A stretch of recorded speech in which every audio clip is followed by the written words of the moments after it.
কি অবস্থা সবাই, কেমন আছেন? আজকে বাইরে এলাম আমি আর রতন ভাই। আজকে আমাদের কাজ নাই, ছুটি।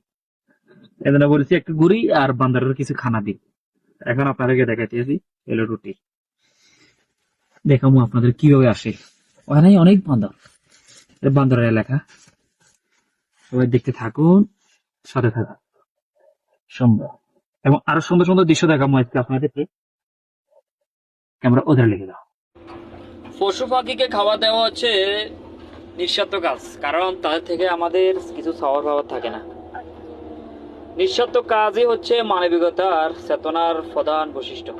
আপনি যেটা নিঃস্বার্থভাবে করবেন ওটার কিন্তু দ্বিগুণ ভাবে আসবে। নাই দেখতে পাচ্ছেন আমরা আজকে বান্দারের খানা নিয়েছি। দাদা লাইট কিউ নেই বাড়ায়া।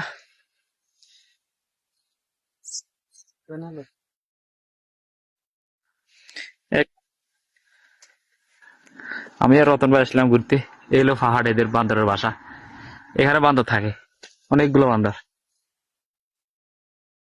ফাতরের কালার আর বান্দরের কালার সেম সেম। এই মনে হয় রাজা মানকি কিং, মনে হয় ওই মানকি কিং সব চেক করতে আছে কিন্তু কাছে আসতেছে না।